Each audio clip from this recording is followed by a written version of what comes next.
Shalom Bapak Ibu yang ada di rumah, senang kembali kita bertemu dalam program motivasi Infinity Ministry dengan pembahasan yaitu terobosan atau breakthrough.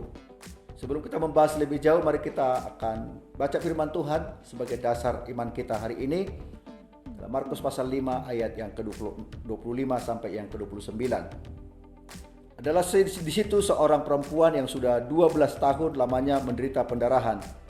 Ia telah berulang-ulang diobati oleh berbagai tabib, sehingga telah dihabiskannya semua yang ada padanya. Namun sama sekali tidak ada faedahnya. Malah sebaliknya keadaannya makin memburuk. Dia sudah mendengarkan berita-berita tentang Yesus. Maka di tengah-tengah orang banyak itu, ia mendekati Yesus dari belakang dan menjamah jubahnya. Sebab katanya, asal kujamah saja jubahnya, aku akan sembuh. Seketika itu juga berhentilah pendarahannya dan ia merasa bahwa badannya sudah sembuh dari penyakitnya. Puji Tuhan. Saudara-saudara, ini bercerita tentang seorang wanita yang sudah 12 tahun mengalami pendarahan. Segala daya upaya sudah dilakukannya untuk dia dapat disembuhkan. Mungkin secara materi dia sudah habis. Dia berusaha datang kepada tabib-tabib, tapi bukan malah sembuh, tapi malah sebaliknya makin semakin parah. Tetapi ada sebuah kesempatan atau terobosan di dalam hidupnya. Mengapa wanita itu berhenti dalam pendarahannya? Yaitu ketika di tengah-tengah orang banyak, Yesus dalam pelayanannya dikerubuni banyak orang. Dan dia sudah mendengar tentang Yesus. Lalu dari pendengaran itulah makanya timbul pengharapan yang baru. Nah, saudara-saudara yang kasih nama Tuhan, yang pertama adalah supaya kita mengalami terobosan adalah kita harus memiliki pengharapan iman kepada Yesus.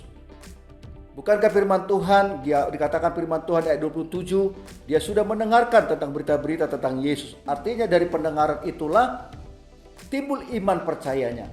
Firman Tuhan mengatakan iman itu timbul oleh karena pendengaran kebenaran firman Tuhan.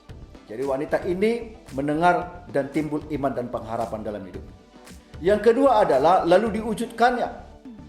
Bukan saja didengar tentang berita tentang Yesus, tetapi dia di tengah keramaian itu, dia ada usaha, ada harga yang harus dibayar di tengah-tengah keramaian itu. Dia menyusup masuk di tengah keramaian itu, dia mendekat. Yang kedua adalah supaya kita mengalami terobosan, maka kita tidak menjauh dari Tuhan, tetapi semakin hari semakin mendekat kepada Tuhan. Kita dekat datang kepada Tuhan dan menghampiri Dia, maka Dia akan menyembuhkan kita.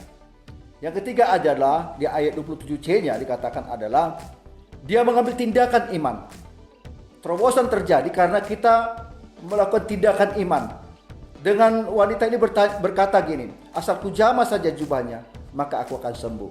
Lalu ketika ia menjamah jubahnya, benar, iman itu telah menyembuhkannya.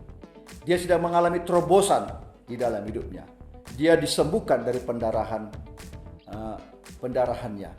yang sudah 12 tahun lamanya.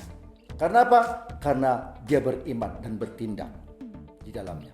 Itu sebabnya mari kita bersama-sama supaya kita mengalami terobosan dan pemulihan dalam hidup kita. Mari kita beriman. Mari kita memiliki pengharapan. Lalu yang kedua adalah mari kita mendekat, lebih lagi mendekat kepada Tuhan. Dan yang ketiga adalah seperti wanita ini beriman dalam tindakan. Asal kujamah saja jubahnya, maka aku akan sembuh. Maka wanita ini berhentilah pendarahannya oleh karena imannya. Yesus berkata bahwa ada sesuatu yang keluar dalam dirinya. Kuasa yang telah menyembuhkan pendarahan wanita ini. Kiranya semakin hari kita terus mengalami terobosan, breakthrough bersama dengan Tuhan, kita akan lakukan perkara yang besar. Haleluya, Tuhan Yesus memberkati. Amin.